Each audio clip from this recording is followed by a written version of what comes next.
ദൈവത്തിൻ്റെ അതിപരിശുദ്ധ നാമം വാഴ്ത്തപ്പെടുമാറാകട്ടെ. അനുഗ്രഹീതമായ ഈ വെള്ളിയാഴ്ചയുടെ സന്ധ്യയിൽ നമുക്കെല്ലാവർക്കും ഒരുമിച്ച് സന്തോഷത്തോടു കൂടി ദൈവസന്നിധിയിലായിരിക്കാൻ ദൈവം സഹായിച്ചിരിക്കുന്നു.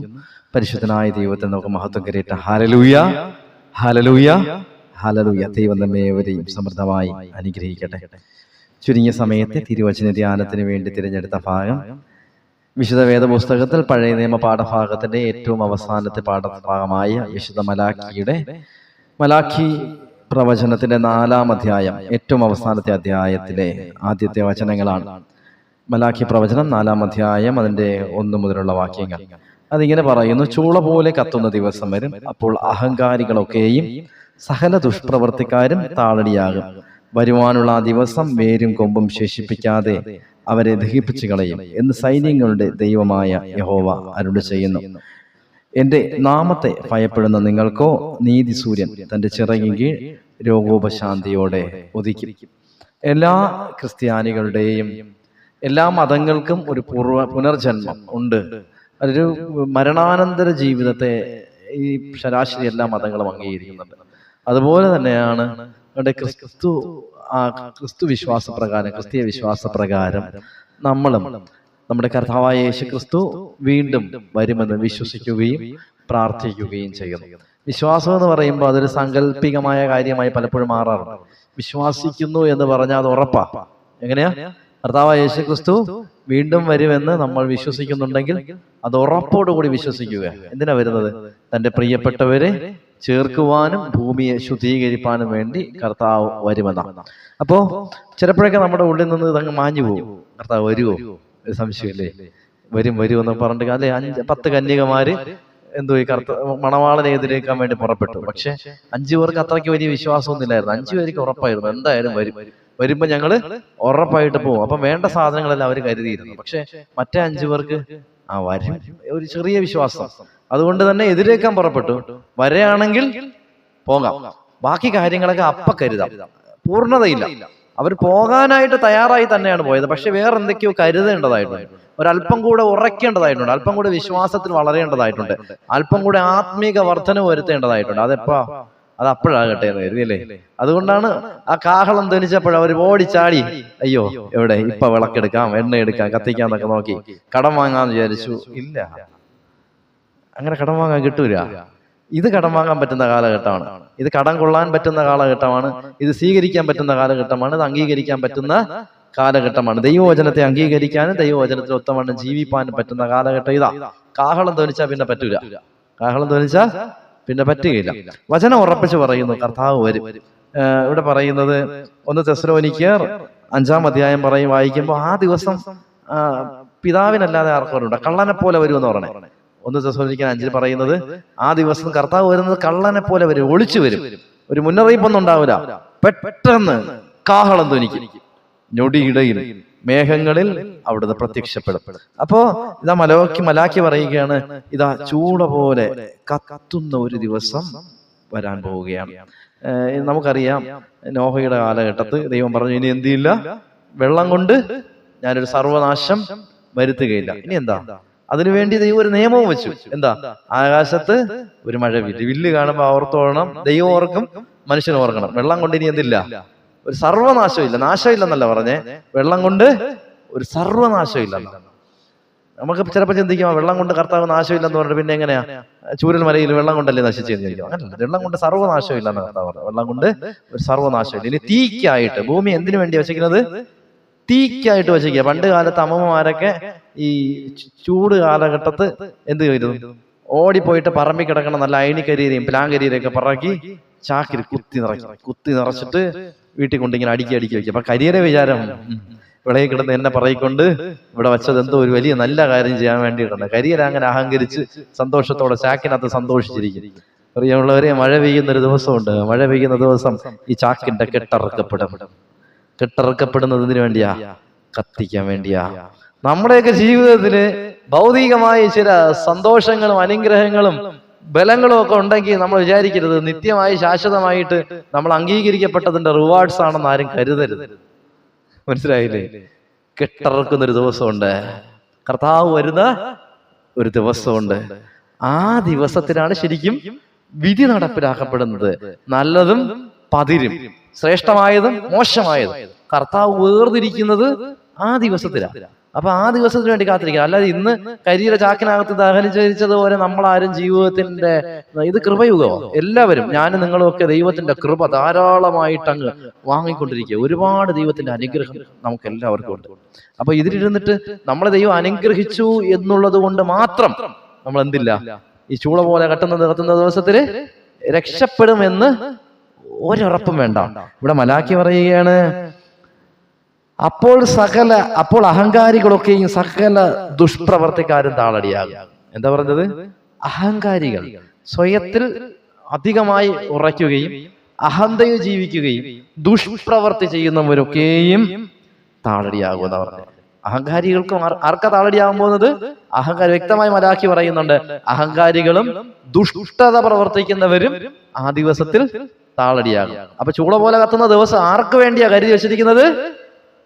അഹങ്കാരികൾക്കും ദുഷ്ടത പ്രവർത്തിക്കുന്നത്. കാണാതെ പറഞ്ഞേ, ചൂള പോലെ കത്തുന്ന ദിവസം ആർക്ക് വേണ്ടിയാ? അഹങ്കാരികൾക്കും ദുഷ്ടത പ്രവർത്തിക്കുന്നവർക്കും വേണ്ടി ഒരുക്കി വെച്ചിരിക്കുക. അപ്പൊ നമ്മൾ ആരാവരുത്? അഹങ്കാരികൾ ആകരുത്, ദുഷ്ടത പ്രവർത്തിക്കുന്നവരാകരുത്. കാര്യം അത് ആർക്കുള്ളതല്ല? ദൈവത്തിനുള്ളതല്ല. അപ്പൊ നമ്മൾ അഹങ്കാരികളാകാൻ പാടില്ല, ദുഷ്ടത പ്രവർത്തിക്കുന്നവരുമായി മാറാൻ പാടില്ല. നമ്മൾ നന്മ ചെയ്യുന്നവരാകണം. നന്മ ചെയ്യുകയിൽ മടുപ്പുണ്ടാകരുത്. ഈ അടുത്ത കാലത്ത് ശാസ്ത്രലോകം ഒരു കണ്ടുപിടുത്തം നടത്തി കേട്ടാ. നമ്മള് പലരും പറഞ്ഞു ആത്മാവില്ല, ആള് മരിച്ച ഇതോടെ കഥ തീരുമെന്നൊക്കെയാ ശാസ്ത്രം ഒരു കാലഘട്ടം വരെ പറഞ്ഞു. എന്നാൽ ഈ അടുത്ത കാലഘട്ടത്ത് ശാസ്ത്രം കണ്ടുപിടുത്തം എന്ന് പറഞ്ഞാൽ ആത്മാവുണ്ട്. ഇത് മനുഷ്യന്റെ മരണത്തോടനുബന്ധിച്ച സമയം. ഇത് ആരില്ല പരീക്ഷണം നടത്തി? കോമയിൽ കിടക്കുന്ന വ്യക്തിയല്ല. മരണത്തോടനുബന്ധിക്കുന്ന സമയം എന്റെ തലച്ചോറിനോട് ചേർന്ന ഭാഗത്ത് ഒരു പ്രകാശ ബിന്ദു കേന്ദ്രീകരിക്കുന്നുവെന്നും മരണശേഷം ഈ പ്രകാശം അവനിൽ നിന്ന് അതിനുവേണ്ടിയുള്ള ഡിവൈസ് ഒക്കെ ഇന്നത്തെ സാങ്കേതിക വിദ്യ ഡെവലപ്പ് ചെയ്തിട്ടുണ്ട്. ഇത് അവനിൽ നിന്ന് പുറത്തേക്ക് പോകുന്നു. ഒരു പ്രകാശം പുറത്തേക്ക് പോകും, പ്രകാശ രൂപത്തിലുള്ള ഒരു ഊർജം മനുഷ്യനിൽ നിന്ന് പുറത്തേക്ക് പോകുന്നു. ആ ഊർജം പുറത്തോട്ട് പോയോണ്ടാണല്ലോ നമ്മൾ സത്തുപോയി. അതിനാണ് നമ്മൾ ചത്തുപോയി എന്നായി അല്ലേ? മുന്തിരിങ്ങയൊക്കെ നമ്മൾ ജ്യൂസ് അടിച്ചിട്ട് അതിന്റെ കൊത്തെടുത്തിട്ട് സത്തെടുത്ത് കുടിക്കും, എന്നിട്ട് കൊത്ത് കളയും. അതുപോലെ ഒരു മനുഷ്യനിൽ നിലകൊള്ളുന്ന സത്ത, ജീവാത്മാവ് അവനിൽ നിന്ന് പോകുമ്പോ അവൻ പിന്നെ കൊത്തായിട്ട് മാറും. അത് പിന്നെ എത്ര ശ്രേഷ്ഠനായാലും അവന് പറയുന്ന പേര് ശവം എന്നേ പറയുള്ളൂ. ബോഡി അത് പുറത്തു വയ്ക്കും, വീട്ടിനകത്ത് കുറച്ചു നേരം വെച്ചേക്ക് വരും. അത് കഴിഞ്ഞാൽ പിന്നെ പുറത്തു വെച്ചേക്കും. ആരെയും അങ്ങനെ വീട്ടിനകത്തൊന്നും വച്ചിട്ടില്ല, എടുത്ത് പുറത്ത് കളയും. അപ്പോ പ്രിയമുള്ളവരെ, ഈ ജീവൻ ഒരു ഊർജമായി പുറത്തു പോകുന്നു. അപ്പൊ ഞാൻ ഇങ്ങനെ കരുതി, ദൈവത്തിൽ വിശ്വസിക്കുകയും ദൈവസ്നേഹത്തിൽ ആഴമായി അടിയുറവ് ചേർന്നിരിക്കുകയും ദൈവത്തോട് ചേർന്ന് നടക്കുകയും ചെയ്യുന്ന ദൈവ പൈതന്റെ ജീവിതത്തിൽ ഈ ഊർജം വർദ്ധിക്കും. അതല്ലേ? അങ്ങനെ എന്നെ വിശ്വസിക്കുകയും കർത്താവിനെ വിശ്വസിക്കുന്നവന് ജീവൻ വളരുമെന്ന, വചനത്തെ ഭക്ഷിക്കുന്നവൻ ജീവിക്കുമെന്നാ പറഞ്ഞത്. കർത്താവ് പലപ്പോഴും പറഞ്ഞു, എന്നെ ഭക്ഷിക്കുന്നവൻ എന്മൂലം എന്ത് ചെയ്യും? എന്നെ ഭക്ഷിക്കുന്നവൻ എന്മൂലം ജീവിക്കും. കർത്താവിനെ ഭക്ഷിക്കുന്നവൻ കർത്താവ് മൂലം ജീവിക്കും. അപ്പോൾ നമ്മൾ ഓരോ ദിവസവും ആരാധനയിൽ പങ്കുകൊള്ളുമ്പോഴും തിരുവചനം പഠിക്കുമ്പോഴും ശുശ്രൂഷയെ പങ്കുകൊള്ളുമ്പോഴും നമ്മുടെ ഉള്ളിൽ കർത്താവ് ജീവനായിട്ട് വളരുകയാണ്. അപ്പൊ ഞാനിങ്ങനെ എന്റെ സങ്കല്പങ്ങളിൽ, ഇത് റിയാലിറ്റി അല്ല, ഇനി പറയാൻ പോണ കാര്യം നിങ്ങൾ ആരും അങ്ങ് കാണാതെ കോപ്പി ഉണ്ട്. അത് റിയാലിറ്റി അല്ല, ഒരു ഉപമ നിങ്ങൾക്ക് പറഞ്ഞു തരിക. അപ്പോ കർത്താവ് ജീവനായിട്ട് നമ്മൾ വളർന്നു. അപ്പൊ അത് ജീവൻ പ്രകാശമാണ്, ഇതൊരു ഊർജ്ജമാണ്. നമ്മൾ ഈ ടോർച്ചൊക്കെ കൊണ്ട് ചാർജ് ചെയ്യിടും പോലെ, നിങ്ങൾക്ക് ഇന്ന് നിങ്ങൾ ടോർച്ച് ചാർജ് ചെയ്തിട്ട് നിങ്ങൾക്ക് ഇവിടെ നിന്ന് എവിടെ വരെ പോകണം? കാട്ടാക്കട വരെ നടന്നു പോകണം. അപ്പൊ ഒരു ദിവസം ഫുള്ള് ചാർജ് ചെയ്തിട്ടുണ്ടെങ്കിൽ കാട്ടാക്കട വരെ എത്താൻ ചിലപ്പോൾ ടോർച്ചിന്റെ വെളിച്ചം കാണാം, ഇല്ലേ? ഇനി അരമണിക്കൂറാണ് ചാർജ് ചെയ്തെങ്കിലോ ഇവിടെ നിന്ന് മൂവേരിക്കര കഴിയുമ്പോ ടോർച്ചാണായി.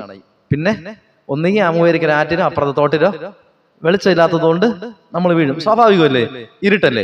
അപ്പൊ അതുകൊണ്ട് തന്നെ കർത്താവിന്റെ ജീവനിൽ വളർന്നവന് അവന്റെ മരണശേഷം അവന് സഞ്ചരിക്കാൻ ഒരു ഇരുട്ട് നിറഞ്ഞ പാതയുണ്ടാവും എല്ലാ മനുഷ്യനും. അതുകൊണ്ടല്ലേ കൂരിരുളിൽ സ്നേഹദീപമേ നടത്തുകേ, അങ്ങനെയല്ലേ പാടുന്നത്? കൂരിരുളിൽ എൻ സ്നേഹദീപമേ നടത്തുക, അല്ലേ? പിന്നെയും പാടുന്നുണ്ട്, കാറ്റിന്റെ ഘോര ശബ്ദവും ഘോരമായ ഇരുട്ടും എന്നൊക്കെ പറഞ്ഞിട്ട് നമ്മൾ മരണാനന്തര പാട്ടുകൾ ചില വരികളൊക്കെ ഇങ്ങനെ ഉൾക്കൊള്ളുന്നു. അപ്പൊ ഇരുട്ട് നിറഞ്ഞൊരു യാത്രയാ. ഇരുട്ട് നിറഞ്ഞ യാത്രയിൽ ആത്മാവിന് സഞ്ചരിക്കാൻ വെളിച്ചം വേണം. അപ്പൊ ആ വെളിച്ചം എന്താ? നമ്മൾ ജീവിച്ചിരുന്നപ്പോൾ ചെയ്ത നല്ല പ്രവൃത്തികൾ, ജീവിച്ചിരുന്നപ്പോൾ നമ്മുടെ ജീവിതത്തിലുണ്ടായ വിശ്വാസം, ആത്മീക വർധനവ്, വചനം, നമ്മൾ നല്ല മനുഷ്യനായ എത്രത്തോളം പെർഫോം ചെയ്തു. ഇതാണ് അല്ലേ? വിശുദ്ധന്മാരുടെ സത്പ്രവർത്തികളാണ് അവരുടെ വിശുദ്ധിയും അവർക്ക് മുൻപോട്ട് പോകാനുള്ള പ്രയോജനവും നൽകുന്നത്. അപ്പോ നമ്മൾ ഈ ആത്മാവായിട്ട് ശരീരത്തിൽ നിന്ന് പുറത്തു പോകുമ്പോൾ ഈ പ്രകാശം നമ്മൾ ജ്വലിക്കും. നമ്മൾ എത്രത്തോളം ചെയ്തിട്ടുണ്ടോ അത്രത്തോളം ജ്വലിക്കും. ജ്വലിച്ചിട്ട് ഈ ഇരുട്ടിലൂടെ സഞ്ചരിച്ച് എവിടെ എത്തണം? മിസ്രൈമിൽ നിന്ന് ഇസ്രായേൽ ജനം കനാൻ ദേശത്തിലേക്ക് പോയതുപോലെ ഈ ഇരുട്ട് നിറഞ്ഞ ലോകത്തിൽ നിന്ന് എവിടെ എത്തണം? കനാൻ ദേശമായ സ്വർഗീയ പർദീസയിൽ എത്തണം. അപ്പൊ നമ്മളിങ്ങനെ നൂൽപ്പാലത്തിൽ കൂടി പോവാണ്. പോയി പോയി പോയി പോയി പോയി പോയി പോയി കുറെ കഴിയുമ്പോൾ നമ്മുടെ ലൈറ്റ് ഇങ്ങനെ ബ്ലിങ്ക് ചെയ്ത് തുടങ്ങും. അപ്പൊ പറയും, അയ്യോ കർത്താവ് എന്താ ലൈറ്റ് ബ്ലിങ്ക് ചെയ്യണേ? അപ്പൊ പറയും, എടാ നിൻ ചെയ്ത നന്മ തീർന്നു പോയി. അയ്യോ കർത്താവ് എനിക്ക് കുറച്ചുകൂടെ തരണമേ പ്രകാശം എന്ന് പറഞ്ഞാൽ പറയും, നീ ഇത്രേ ചെയ്തോളൂ. നിനക്ക് ചെയ്യാൻ ഞാൻ ഒരുപാട് അവസരമൊക്കെ തന്നു, പ്രവർത്തിക്കാൻ ഒരുപാട് അവസരം തന്നു, പക്ഷെ നീ ഇത്രേ ചെയ്തോളൂ. ഇനി നിനക്കുള്ളത് എന്താ? ഇതുവരെ നീ ചെയ്ത നല്ല പ്രവൃത്തിയുടെ പ്രകാശം കൊണ്ടാണ് നീ സഞ്ചരിച്ചത്. ഇനി നീ ചെയ്ത തിന്മയുടെ ഇരുട്ടാണ്. അപ്പൊ നീ ഇനി നടക്കണം.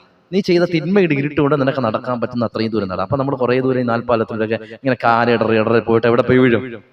അങ്ങ് താഴെ ദഹിപ്പിക്കുന്ന അഗ്നിയിലേക്ക് പോയി വീഴും. അപ്പൊ കർത്താവിന്റെ സന്നിധിയോളം എത്തണമെങ്കിൽ ദീർഘമായ നന്മ പ്രവർത്തികൾ, ദീർഘമായ വിശ്വാസ ജീവിതം, ദീർഘമായ ആത്മീക ജീവിതം നമുക്കുണ്ടാവണം. അതിനിടയ്ക്ക് നമ്മുടെ ജീവിതത്തിൽ ഉണ്ടാകാൻ പാടില്ലാത്തത് ദുഷ്ടതയും അഹന്തയും നമ്മുടെ ജീവിതത്തിൽ കർത്താവ് ഒരിക്കലും അനുവദിക്കുന്നില്ല എന്ന വചനം വ്യക്തമായി പറയുന്നത്. യെശയ്യാ പ്രവാചകന്റെ പുസ്തകം 1-ാം അധ്യായം അതിന്റെ 31-ാം വാക്യത്തിൽ ഇപ്രകാരം പറയുന്നു, ബലവാൻ ചണനാര് പോലെയും അവന്റെ പണി തീപ്പൊരി പോലെയാകും എന്ന് പറയുന്നത്. കെടുത്താൻ ആരും ഇല്ല. യെശയ്യാ പ്രവാചകന്റെ പുസ്തകത്തിൽ പറയുന്നത് ബലവാൻ ചണനാര് പോലെ. ചണനാര് അറിയാലോ, പണ്ടൊക്കെ നമ്മളിങ്ങനെ കടയിൽ നിന്ന് കെട്ടിക്കൊണ്ടുവരുന്ന ചണനാരെടുത്തിട്ട് തീ വിളക്കി കാണിക്കുമ്പോ ഒറ്റ ആളല്ല, അതിങ്ങനെ കത്തി ടപ്പനെ എരിഞ്ഞ് തഴ വീഴും. അത് കാണാനേ ഒരു ഭംഗിയാണ്. ഒരു കയമ്പി കെട്ടിയിട്ട് ഞങ്ങളൊക്കെ ഇങ്ങനെ ചെയ്യുക, ചണനാര് ഇങ്ങനെ വിളക്കി കാണിക്കും. അപ്പൊ ബലവാൻ ഈ ചണനാര് കത്തും പോലെ നിമിഷം കൊണ്ട് കത്തിത്തീരുമെന്നാ പറയുന്നത്. അവന്റെ പണി തീപ്പൊരി പോലെ പോകും. അതൊന്ന് ജ്വലിക്കുമായിരിക്കും. ആദ്യം ഞാൻ പറഞ്ഞില്ലേ, ഒരു ചെറിയ ജ്വലനമൊക്കെ കാണും, പിന്നത്തേതിൽ അത് അടഞ്ഞു പോകും. കെടുത്താൻ ആരുമില്ല, രക്ഷപ്പെടുത്താൻ അവിടെ ഒരു മനുഷ്യനുമില്ല. ഈ കാലഘട്ടത്തിന്റെ പ്രത്യേകത അങ്ങനെ തന്നെ. നമ്മൾ നടന്നു പോകുന്ന കാലഘട്ടത്തിൽ നമുക്ക് നീതി കിട്ടുമെന്ന് എന്തെങ്കിലും ഉറപ്പുണ്ടോ? കൊന്നവൻ 6 വർഷം കഴിയുമ്പോൾ ഇറങ്ങി വരും, 16 വർഷം കഴിയുമ്പോൾ ഇറങ്ങി വരും. എന്നിട്ട് സാക്ഷി പറഞ്ഞവനെയും കൊന്നുകളയും. നീതി കിട്ടുമെന്നൊന്നും ഒരു ഉറപ്പുമില്ല, അല്ലേ? ഈ അടുത്ത കാലത്ത് ചെന്താമര എന്ന് പറഞ്ഞ മനുഷ്യൻ ഒരു കുടുംബത്തെ മുഴുവൻ കൊന്നു. സാക്ഷികളെല്ലാം എന്ത് ചെയ്തു? സാക്ഷികളെല്ലാം മൊഴി മാറ്റി. ഒരു മനുഷ്യനൊഴികെ ബാക്കി എല്ലാവരും സാക്ഷികൾ മൊഴി മാറ്റി. എന്നറിയാമോ? ചെന്താമര അവിടെ ഇരുന്ന് പറഞ്ഞു, എനിക്കെതിരെ സാക്ഷി പറയുന്നവന്മാരെല്ലാം ഞാൻ കൊന്നുകളയും, തിരിച്ചറങ്ങി. അപ്പൊ നീതിയില്ല, തീയെ കെടുത്തുവാൻ ആരുമില്ല, ദുഷ്പ്രവർത്തിയെ ഇല്ലാതാക്കാൻ ആരുമില്ലാത്തൊരു കാലഘട്ടം. ആ കാലഘട്ടത്തിൽ കർത്താവിന്റെ തീ, ഈ കാലഘട്ടത്തിലെ ദുഷ്ടതയുടെ തീ ഇങ്ങനെയാണ് ജ്വലിക്കുന്നതെങ്കിൽ കർത്താവിന്റെ തീ നമ്മുടെ മേൽ ജ്വലിക്കുമ്പോൾ അണപ്പാൻ ആർക്ക് കഴിയും? നമ്മുടെ ബലം അവിടെ ക്ഷയിച്ചു പോകും, നമ്മുടെ ശക്തി ക്ഷയിച്ചു പോകും, നമ്മുടെ പണികൾ ക്ഷയിച്ചു പോകും, നമ്മുടെ അധ്വാനങ്ങൾ ഇല്ലാതെയാകും. ആരും നമ്മെ സഹായിപ്പാൻ അവിടെ വരികയില്ല. എന്നാൽ ഇവിടെ നമ്മെ സഹായിപ്പാൻ പ്രവാചകന്മാരെയും വിശുദ്ധന്മാരെയും ശുശ്രൂഷകന്മാരെയും വചനത്തെയൊക്കെ കർത്താവ് നമുക്ക് തന്നിട്ടുണ്ട്. എന്നാൽ അവിടെ സഹായിക്കാൻ ആരെയും തരൂല. അതാണ് ധനവാനോട് പറഞ്ഞത്. ധനവാൻ പറഞ്ഞു, ആരെങ്കിലും ഒരു തുള്ളി എങ്കിലും തരാൻ വേണ്ടിട്ട് അയക്കണമേ. നിനക്ക് അവിടെ ആയിരുന്നപ്പോ ഇഷ്ടം പോലെ തന്നടാ, ഇഷ്ടം പോലെ തന്നു. ഇനി നിനക്ക് ഒരു രക്ഷയുമില്ല, സാധ്യമല്ല, നീ അവിടെ തന്നെ കിടന്നുകൊള്ളുക എന്ന് പറഞ്ഞത്. ഇവിടെ 2 തെസ്സലോനിക്കർ പറയുന്നു, 2 തെസ്സലോനിക്കർ 1:7, ദൈവത്തെ അറിയാത്തവർക്കും നമ്മുടെ കർത്താവായ യേശുവിന്റെ സുവിശേഷം അനുസരിക്കാത്തവർക്കും പ്രതികാരം കൊടുക്കുമെന്ന്. അപ്പൊ നമ്മൾ പറഞ്ഞു, ഒന്നാമത് ആർക്കൊക്കെയാ വന്നത്? ആരുടെ മേലെ പ്രതികാരം വന്നത്? നമ്മൾ വ്യക്തമായി മനസ്സിലാക്കിക്കൊള്ളണം. ഒന്നാമത് പറഞ്ഞു, അഹങ്കാരികൾക്കും ദുഷ്ടത പ്രവർത്തിക്കുന്നവർക്കും തീയുണ്ട്. ഇനി ആർക്കാ തീയുള്ളത്? നമ്മുടെ കർത്താവായ യേശു ക്രിസ്തുവിന്റെ സുവിശേഷം അനുസരിക്കാത്തവർക്കും, നമ്മുടെ ദൈവത്തെ അറിയാത്തവർക്കും, നമ്മുടെ കർത്താവായ യേശുവിന്റെ സുവിശേഷം അനുസരിക്കാത്തവർക്ക്. രണ്ടാമത് പറഞ്ഞു, ഒന്നാമത് പറഞ്ഞത് അഹങ്കാരികൾക്കും ദുഷ്ടത പ്രവർത്തിക്കുന്നത്. രണ്ടാമത് ദൈവത്തെ അറിയാത്തവർക്കും കർത്താവായ യേശു ക്രിസ്തുവിന്റെ സുവിശേഷം അനുസരിക്കാത്തവർക്ക്. സുവിശേഷം വായിച്ചാൽ മാത്രം പോലെ എന്ത് ചെയ്യണം? അനുസരിക്കണം. സുവിശേഷത്തിന്റെ സംക്ഷിപ്തം എന്താ? നിന്നെ പോലെ നിന്റെ അയൽക്കാരനെയും സ്നേഹിക്കുക, അവരനെയും സ്നേഹിക്കുക. സുവിശേഷത്തിന്റെ ഏറ്റവും സംക്ഷിപ്തം കോറായ ഭാഗം എന്നത് സുവിശേഷത്തെ ഏറ്റവും ചെറുതാക്കി കർത്താവ് തന്നു. അയൽക്കാരനെ നിന്നെ പോലെ എന്നെ സ്നേഹിക്കുക. ഇത് വലുതായിട്ട് ഞാൻ നിനക്ക് ഒരു സുവിശേഷം, ഒരു കൽപ്പനയും തരുന്നില്ലെന്ന് പറഞ്ഞു. സ്നേഹിക്കുക. അപ്പൊ ഈ സുവിശേഷത്തെ അനുസരിക്കാത്തവർക്കും ദൈവത്തെ അറിഞ്ഞിട്ടും അറിയാത്തവരെ പോലെ ജീവിക്കുന്നവർക്കും ഇവിടെ പറയുന്ന ചൂള പോലെ കത്തുന്ന ദിവസമുണ്ട്. ചൂള പോലെ കത്തുന്ന ദിവസമുണ്ട്. അന്ന് ആരുടെ പ്രതികാരം ഇറങ്ങി വരുമെന്ന് പറഞ്ഞത്? ദൈവത്തിന്റെ പ്രതികാരം ഇറങ്ങി വരും. ദൈവം പറയും, ഞാൻ നിന്നെ നട്ടു, ഞാൻ നിന്നെ നനച്ചു, ഞാൻ നിനക്ക് വളമിട്ടു, ഞാൻ നീ ഫലം പുറപ്പെടുവിക്കും പറഞ്ഞ് കാത്തിരുന്നു. ഒരുപാട് പ്രാവശ്യം നിന്നെ മുറിക്കാൻ തീരുമാനിച്ചതാ. മുറിക്കാതിരിപ്പാൻ എന്റെ പുത്രൻ കർത്താവായ യേശു ക്രിസ്തു മധ്യസ്ഥനായി നിന്നു. അവൻ പറഞ്ഞു, ഒരു കൊട്ടം കൂടെ ഞാനൊന്ന് കിളച്ചോട്ടെ. അങ്ങനെ ഒരുപാട് വട്ടം കിളച്ചു, ഒരുപാട് വട്ടം വളമിട്ടു, ഒരുപാട് വട്ടം നനച്ചു. നനച്ചപ്പോഴൊക്കെ നമ്മൾ കരുതി ഇതെന്റെ നന്മ പ്രവൃത്തിയുടെ പ്രതിഫലമാണ്. അപ്പൊ കർത്താവ് പറഞ്ഞു, നിന്റെ നന്മ പ്രവൃത്തിയുടെ പ്രതിഫലമല്ല, ഞാൻ നിന്നെ നട്ടതും നനച്ചതും നീ നന്നായിട്ട് കായ്ക്കാൻ വേണ്ടിയിട്ടാ. എന്നിട്ടും നീ ഞാൻ തന്ന വെള്ളവും വളവും എടുത്ത് ഇലക്കെട്ടോടെ വളർന്നതല്ലാതെ, നിന്റെ പ്രതാപത്തിന്റെ മഹിമ കാണിച്ചതല്ലാതെ നീ എനിക്ക് വേണ്ടി ഒരു ചെറിയ ഫലം പോലും കായ്ച്ചില്ലല്ലോ. അങ്ങനെ കേൾക്കണമോ? മകനെ, മകളെ, ഞാൻ നട്ടു, നനച്ചു, ഒരുപാട് പ്രാവശ്യം വളമിട്ടിട്ടും നീ അതൊക്കെ ഊറ്റി വടുത്ത് നീ നിന്റെ പ്രതാപം കാണിച്ചു അല്ലേ? നെബൂഖദ്നേസർ പറഞ്ഞതുപോലെ, ഇതെന്റെ മഹിമയ്ക്കായി, എന്റെ പ്രതാപ ബാഹുല്യത്തിൽ ഞാൻ പണിത മഹതിയാം ബാബിലോണല്ലയോ? നാമൊക്കെ പണിതു വെച്ച വലിയ വലിയ മഹതിയാം ബാബിലോണുകൾ നമ്മുടെ പേരിന്റെ അറ്റം ചേർത്താൽ കിട്ടും. പ്രിയമുള്ളവരെ, ഇതാണ് ഞാൻ എന്ന അഹങ്കാരത്തോടെ, ധാർഷ്ട്യത്തോടെ, അഭിമാനത്തോടെ നാം പറയുമ്പോൾ, ഈ എന്നെ ഇങ്ങനെയാക്കിയത് വളമിട്ടൊരു ദൈവത്തിന്റെ കൃപയാ. ആ ദൈവത്തിന് വേണ്ടി എന്ത് കായ്ച്ചു? ആ ദൈവത്തിന് വേണ്ടി എന്ത് കൊടുത്തു? കർത്താവ് പറയും, ഞാൻ നിനക്ക് വളമിട്ടു, വെള്ളമിട്ടു, നീ എന്തില്ല? നീ കായ്ച്ചില്ല. ഇതാ, ഇനി ഒരവസരം കൂടിയില്ല. എനിക്ക് ഭൂമിയെ ശുദ്ധീകരിച്ചേ പറ്റൂ. ഒപ്പം നിന്നെയും ഞാൻ വേരോടെ വെട്ടിക്കളയും. വേരോടെ വെട്ടിക്കളയും എന്ന് പറഞ്ഞ കൊമ്പും, ഇവിടെ എന്താ പറഞ്ഞത്? ആ ദിവസം വേരും കൊമ്പും ശേഷിക്കാതെ അവരെ വെട്ടിക്കളയും എന്ന് പറഞ്ഞ തലമുറ തലമുറ ശേഷിക്കാതെ വണ്ണം അടിസ്ഥാനത്തോടെ ഇളക്കിക്കളയും. അങ്ങനെ ഒരു ദിവസം വരാൻ പോണേ. യെശയ്യാവ് 13:6. ഞാൻ ഇതുവരെ പറഞ്ഞത് നിങ്ങൾക്ക് മനസ്സിലായി എന്ന് എനിക്ക് തോന്നുന്നു. അങ്ങനെയാണെങ്കിൽ യെശയ്യാവ് 13:6 സത്യദൈവത്തിന്റെ വചനം എന്നോടും നിങ്ങളോടും ഇങ്ങനെ പറയുന്നു, യഹോവയുടെ ദിവസം സമീപിച്ചിരിക്കുന്നത് കൊണ്ട് മുറയിടുവിൻ, അത് സർവശക്തങ്കൽ നിന്ന് സർവനാശം പോലെ വരും. എന്താ പറഞ്ഞത്? ഇനി മനസ്സിലായ സ്ഥിതിക്ക് എന്ത് ചെയ്യണം? അലറി വിളിച്ച് കരയാനാ പറഞ്ഞത്. ദൈവത്തിന്റെ സന്നദ്ധിയിൽ ആളുകളെ അടച്ചു വെക്കരുത്, മൗനമായിരിക്കരുത്. ഞാൻ CSI ക്രിസ്ത്യാനിയാണ്, ഞാൻ ഫാൻസി ക്രിസ്ത്യാനിയാണെന്ന് പറഞ്ഞ് വാ അടച്ചു പൂട്ടിയിരിക്കാനല്ല പറഞ്ഞത്. ദൈവമേ, എന്നെ ആ സർവനാശത്തിൽ നിന്ന് വീണ്ടെടുക്കണമേ, എന്റെ കുടുംബത്തെ, എന്റെ മക്കളെ, എന്റെ തലമുറകളെ ആ സർവനാശത്തിൽ നിന്ന് വീണ്ടെടുക്കണമേ എന്ന് അലറി വിളിച്ച് പ്രാർത്ഥിക്കാൻ, അലറി വിളിച്ച് കരയുവാൻ ദൈവവചനം നമ്മെ പ്രചോദിപ്പിക്കുന്നു. കാരണം ആ നാശം വരുന്നത് ഒരു രാഷ്ട്രത്തലവനിൽ നിന്നല്ല, ഒരു സൈന്യത്തിൽ നിന്നല്ല. അത് വരുന്നത് സൈന്യങ്ങളുടെ ദൈവമായ യഹോവയിൽ നിന്നാണ് വരുന്നത്. ഒരു രാഷ്ട്രം ആ ദിവസത്തെ അയച്ചാൽ ആ ദിവസത്തെ തടുക്കുവാൻ ദൈവത്തിന് കഴിയും. ഒരു സൈന്യം അങ്ങനെ ഒരു ശക്തി അയച്ചാൽ അതിനെ തടുപ്പാൻ ദൈവത്തിന് കഴിയും. എന്നാൽ പ്രിയമുള്ളവരെ, ആ ദിവസത്തെ അയക്കുന്നത് യഹോവയായ ദൈവം തന്നെയാണെങ്കിൽ, സകല നാമത്തിനും മേലായ, സകല ശക്തിക്കും മേലായ സർവശക്തനായ ദൈവത്തിന്റെ ആ ദിവസത്തെ തടുക്കുവാൻ നമ്മൾ ആർക്ക് കഴിയും? അതിന് തടുപ്പാൻ ഒറ്റ വഴിയേ ഉള്ളൂ. മുറ വിളിച്ച്, അലറി വിളിച്ച് പ്രാർത്ഥിപ്പിൻ. സർവശക്തങ്കിൽ നിന്ന് നാശം വരുമ്പോൾ ആ നാശത്തിൽ നിന്ന് വിടുതൽ പ്രാപിപ്പാൻ വേണ്ടി നാം ഓരോരുത്തരും ദൈവസന്നിധിയിൽ അലറി വിളിച്ച്, മുറ വിളിച്ചുകൊണ്ട് പ്രാർത്ഥിക്കേണ്ടതായിട്ടുണ്ട്. പഴയ നിയമഭാഗങ്ങളിലേക്ക് നാം കടന്നു ചെല്ലുമ്പോൾ, തങ്ങളുടെ നാശം എടുക്കുമ്പോൾ ചില രാജാക്കന്മാർ അവർ ചാരം വാരി ദേഹത്തിട്ട് രട്ടുടുത്ത് വെണ്ണീറിലിരുന്ന് ഉപവാസത്തോടെ കരഞ്ഞു എന്ന് കാണാൻ സാധിക്കും. പ്രിയമുള്ളവരെ, കർത്താവിന്റെ വരവിന് വേണ്ടി നമ്മുടെ ജീവിതത്തെ കർത്താവിന്റെ സന്നിധിയിൽ സമർപ്പിച്ച്, രട്ടുടുത്ത് വെണ്ണീരിരിക്കണമെന്നൊന്നും പറയുന്നില്ല, നമ്മുടെ ജീവിതങ്ങളെ ദൈവസന്നിധിയിൽ സമർപ്പിച്ച് അലറി വിളിച്ച് ആ ദിവസത്തിന്റെ ഭീകരതയെ തിരിച്ചറിഞ്ഞ് പ്രാർത്ഥിപ്പാനും കരയുവാനും നമുക്ക് കഴിയണം. ആ ദിവസത്തിന്റെ ഭീകരതയെ തിരിച്ചറിഞ്ഞ് അലറി വിളിച്ച് പ്രാർത്ഥിക്കുവാനും കരയുവാനും നമുക്ക് കഴിയണം. മത്തായി 24:21 പറയുന്നു, ലോകാരംഭം മുതൽ ഇന്ന് വരെ സംഭവിച്ചിട്ടില്ലാത്തതും ഇനിമേൽ സംഭവിക്കാത്തതുമായ വലിയ കഷ്ടം അന്നുണ്ടാകും. എന്താ പറയുന്നത്? ലോകത്തിന്റെ ആരംഭം മുതൽ ഇന്ന് വരെ സംഭവിച്ചിട്ടില്ലാത്തതും ഇനി ഒരിക്കലും സംഭവിക്കാത്തതുമായ കഷ്ടം എന്നുണ്ടാകും. കർത്താവിന്റെ വരവെങ്കിലുണ്ടാകുന്നു. ആ കഷ്ടതീങ്കിലേക്ക്, ആ തീയിങ്കിലേക്ക് വീഴണമോ, അതോ ആ നിത്യസ്വർഗത്തിലേക്ക് കടന്നു ചെല്ലണമോ? ഇതാ മലാക്കി 4 അതിന്റെ 4-ാം അധ്യായത്തിന്റെ 2-ാം വാക്യത്തിൽ പറയുന്നു, എന്റെ നാമത്തെ ഭയപ്പെടുന്ന നിങ്ങൾക്കോ, ആമേൻ. നിങ്ങൾക്ക് എല്ലാവർക്കും ദൈവഭയമുണ്ട്. അതുകൊണ്ടാണ് നിങ്ങൾ എല്ലാവരും കർത്താവിന്റെ സന്നിധി കൂടിയിരിക്കുന്നത്. അപ്പൊ നിങ്ങളെ കുറിച്ച് ദൈവവചനം പറയുകയാണ്, എന്റെ നാമത്തെ, യഹോവയുടെ നാമത്തെ, ക്രിസ്തുവിന്റെ നാമത്തെ ഭയപ്പെടുന്ന നിങ്ങൾക്കോ നീതി സൂര്യൻ തന്റെ ചിറകിന്റെ കീഴിൽ രോഗോപശാന്തിയോടെ ഉദിക്കും. നീതി സൂര്യൻ തന്റെ ചിറകിന്റെ കീഴിൽ രോഗോപശാന്തിയോടെ ഉദിക്കും. സൂര്യൻ എവിടെന്നാ? ചിറക്.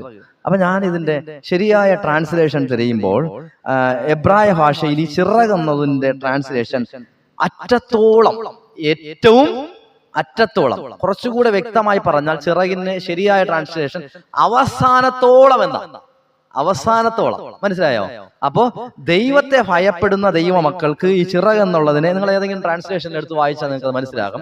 ദൈവത്തെ ഭയപ്പെടുന്ന ദൈവ മക്കൾക്ക് നീതി സൂര്യനായ ക്രിസ്തു അവൻ എവിടെ ആയിരുന്നാലും, ഏത് ലോകത്തിന്റെ അറ്റത്തായിരുന്നാലും അതിന്റെ അവസാനത്തോളം അവൻ എങ്ങനെ ഉദിക്കുമെന്ന് പറഞ്ഞത്?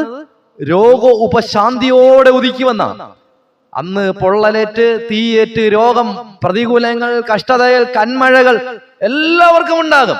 എന്നാൽ ദൈവത്തെ ഭയപ്പെടുന്ന ദൈവ മക്കൾക്ക് എന്തില്ല? രോഗമില്ല. അന്ന് ഇന്നല്ല കാര്യം പറഞ്ഞു കേട്ടോ. കർത്താവിന്റെ വരവെങ്കിൽ അന്ന് അവരെ തീ ദഹിപ്പിക്കുകയില്ല. അതുകൊണ്ടാ യെശയ്യാ പ്രവാചകന്റെ പുസ്തകത്തിൽ ഇപ്രകാരം പറയുന്നു, ഇപ്പോഴോ യാക്കോബേ നിന്നെ സൃഷ്ടിച്ചവനും ഇസ്രായേലെ നിന്നെ നിർമ്മിച്ചവനുമായ യഹോവ ഇപ്രകാരം അരുളി ചെയ്യുന്നു, ഭയപ്പെടേണ്ട, ഞാൻ നിന്നെ വീണ്ടെടുത്തിരിക്കുന്നു, ഞാൻ നിന്നെ പേർ ചൊല്ലി വിളിച്ചിരിക്കുന്നു, നീ എനിക്കുള്ളവൻ തന്നെ. നമ്മോട് പറയുകയാണ് അല്ലേ? യാക്കോബിനോട് എന്താ പറഞ്ഞത്? നീ യാക്കോബായിരുന്നു, ചതിയനായിരുന്നു, നിന്നെ ഞാൻ എന്താക്കി? ഇസ്രായേലാക്കി പുനർനിർമ്മിച്ചു. നിന്നെ യാക്കോബായിട്ട് തന്നെയാ ഉദരത്തെ സൃഷ്ടിച്ചത്. എന്നാൽ ഇപ്പൊ നിന്നെ ആരാക്കി വെച്ചിരിക്കുന്നത്? നിന്നെ പുനർനിർമ്മിച്ചത് ആരായിട്ടാ? ഇസ്രായേലായിട്ട് നിന്നെ പുനർനിർമ്മിച്ചു.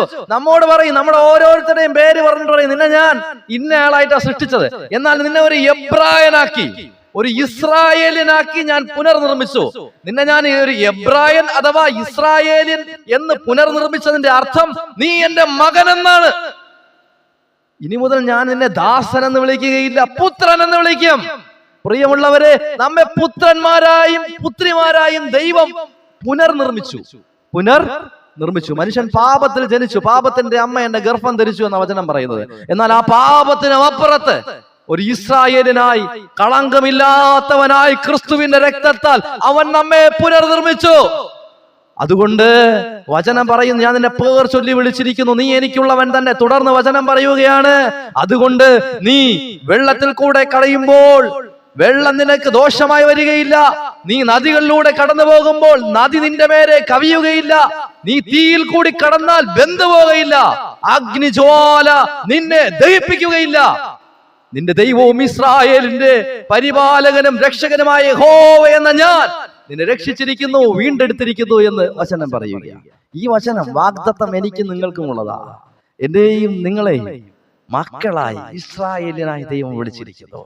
ഒരു ഇസ്രായേലിനായി, ദുഷ്ടത തെല്ലുമില്ലാത്തവനായി, അഹങ്കാരം തെല്ലുമില്ലാത്തവനായി, ദൈവത്തെ അറിഞ്ഞിട്ടും അറിയാത്തവനെ പോലെ ജീവിക്കുന്നവരായിട്ടല്ല, ദൈവത്തെ അറിഞ്ഞിട്ടും അറിഞ്ഞ പോലെ ജീവിക്കുന്നവരായി, ദൈവത്തിന്റെ സത്യസുവിശേഷത്തെ അംഗീകരിച്ച് സ്നേഹമുള്ളവനായി ജീവിക്കുന്നവരായി ജീവിപ്പാൻ ദൈവവചനം ഈ രാത്രി എന്നെയും നിങ്ങളെയും വിളിക്കുന്നു.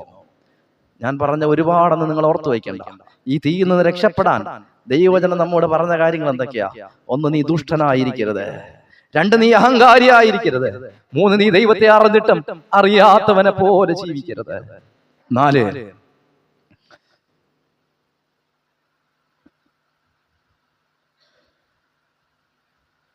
കർത്താവിന്റെ സുവിശേഷത്തെ നീ തിരസ്കരിച്ചു കളയരുത്. കർത്താവിന്റെ സുവിശേഷത്തെ തിരസ്കരിച്ചു കളയരുത്. നീ സ്നേഹമുള്ളവനായിരിക്കണം. ഒരിക്കൽ കൂടെ പറയാം, നീ കർത്താവിന്റെ സുവിശേഷത്തെ തിരസ്കരിച്ചു കളയരുത്. സ്നേഹം ഉള്ളവനായിരിക്കുക. 2, ദൈവത്തെ അറിഞ്ഞിട്ടും അറിയാത്തവനെ പോലെ ജീവിക്കരുത്. 3 ദുഷ്ടനാകരുത്. 4 അഹങ്കാരിയാകരുത്. ഇതിൽ നിന്ന് വിട്ടൊഴിഞ്ഞ് കർത്താവിന്റെ ചൂള പോലെ കത്തുന്ന ദിവസത്തെ ഒഴിഞ്ഞ് അവന്റെ ചിറകിൻ നിഴലിൽ ശരണം പ്രാപിപ്പാൻ ദൈവത്തിന്റെ വലിയ കൃപയാ നമുക്ക് ഓരോരുത്തരും കഴിയട്ടെ. അതിന് ദൈവം തന്റെ അത്യന്ത ശക്തിയാ അവൻ കള്ളനെ പോലെ വരുന്ന രാത്രിയിൽ എണ്ണയില്ലാത്ത കന്യകമാരായിട്ടല്ല, എണ്ണ നിറച്ചവനോടൊപ്പം മണിയറയിൽ പ്രവേശിപ്പാൻ നമുക്ക് ഓരോരുത്തർക്കും നന്മയെന്ന പ്രകാശം ഉണ്ടായിരിക്കട്ടെ. ഒരിക്കലും അവൻ നമ്മോട് ചോദിക്കരുത്, നിനക്ക് ഞാൻ വെള്ളം തന്നു, വളം തന്നു, നീ ഇലച്ചാർത്തോടെ വളർന്നതല്ലാതെ ഫലം എവിടെയെന്ന് ചോദിക്കാൻ ഇടവരുത്തരുത്. ഇതാ കർത്താവേ, നീ തന്ന 2 അല്ലേ ഞാൻ 4 ആക്കി വർദ്ധിപ്പിച്ചു, നീ തന്ന 5 അല്ലേ ഞാൻ 10 ആക്കി വർദ്ധിപ്പിച്ചു, നല്ലവനും വിശ്വസ്തനുമായ ദാസനെ എന്ന പേർ വിളി കേൾപ്പാൻ ദൈവം തന്റെ പരിശുദ്ധാത്മാവിനാൽ നമ്മെ ഇടവരുത്തട്ടെ. ആമേൻ.